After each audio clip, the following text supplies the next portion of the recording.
We need to punish them, we're mad at them, but we don't necessarily need to put them in prison. It's not necessarily the most cost-effective way of punishing them. As someone who has lived it, Craig Camblin agrees.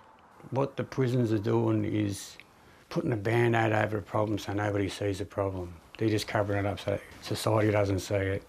He says now he'd rather die than go back inside. Sarah Farnsworth, ABC News, Melbourne. Well, that tough-on-crime approach has also had a huge impact on Victoria's court system and the pressure on judges and magistrates who work in them. The suicides of 2 magistrates in this past year have raised serious questions about the sustainability of their workload. And an Australian First study has now found that the judiciary is grappling with a stress problem that could soon be at crisis point. Emma Younger took a look. Silence, all stand please. Pauline Spencer has 80 cases to work through today. You may be seated, thank you.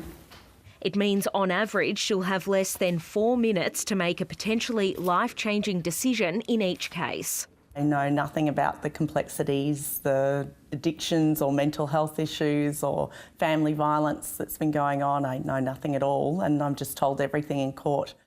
In the last 6 years, the caseload in the Magistrates Court has increased dramatically, but the number of magistrates has barely risen. Ms Spencer says magistrates have been working as hard as possible to avoid delays, but she worries she's not doing the job as well as she could be. You're doing your job with one eye on the clock. You've got to try to be just and fair. You've got to listen. You've got to hear everyone's points of view. And if you are under time pressure, it makes it harder to do that. Magistrates' wellbeing has also taken a hit. Felt like a bit of a frog in boiling water, I think, that you don't really notice how much it's creeping up on you, feeling tired and exhausted. I spent a day in Pauline Spencer's court here at Dandenong, and the sheer speed she works through cases is startling.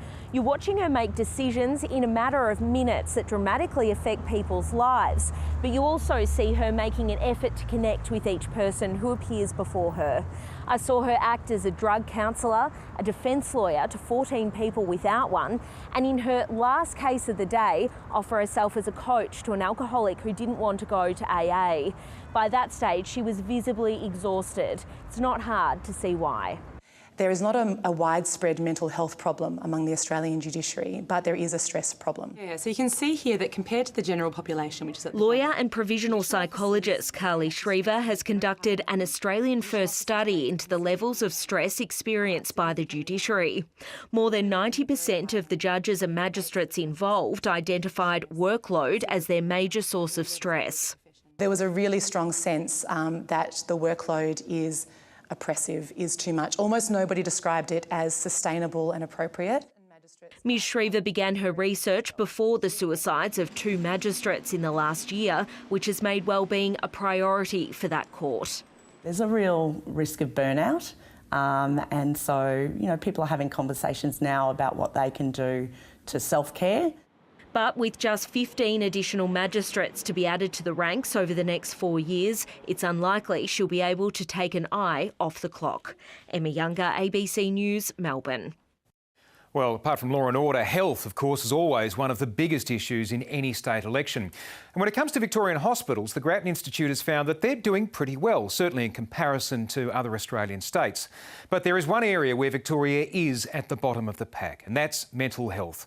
Victoria spends less per person than any other state, and that means hospital emergency rooms have now, by default, become the front line for crisis mental health treatment. Labor's announced it'll hold a royal commission to investigate what's going wrong. But as Zalika Rismal reports, many people in the sector say there's no mystery behind it. Just 20 years of funding erosion. If there is a Royal Commission after Victoria's election, Chloe Lachey is ready to tell her story. In spite of a 5-year struggle with mental illness, the 30-year-old florist runs a successful business. It makes me feel good because I've made someone else feel good. And I love doing it. 8 weeks ago, Chloe stopped taking orders and began planning to end her life. The night she tried, a friend dropped by unannounced. Chloe hid inside her house and called police herself. I called and said, I'm going to be gone very soon. can you please send someone because I don't want my friend to find me. The police at the time expressed to me that was an extremely serious attempt at taking her life. She was rushed to hospital, but less than 12 hours later, Chloe walked out with nothing but some pamphlets and a bus fare. They said, oh, we really need this bed, so we need you to sort of get out. In just a decade, the number of people seeking help from emergency departments has jumped by more than 60%. We don't help them. We pretend we do, but we're actually making the situation worse in a lot of cases, and we need to recognise that. They're not admitted, they're not provided with intensive community care, and they're just sent back to the GP or discharged into the ether. Every emergency physician has been involved in a situation where a patient with mental health issues has come to the emergency department, they've left and they've ended their life. Experts say the problem is 2 decades of underfunding, compounded by rapid population growth. Victoria now spends less per person on mental health care than anywhere else in the country. It has fewer public mental health beds per capita than any other state except Tasmania, the worst access to community mental health services, and Victorians are missing out, with only 1 in 3 in need able to access any care. At the moment, the system is full. And if the system is full, it means that patients are going to be waiting somewhere along the line. Chloe is now back at work after her mum moved in to look after her.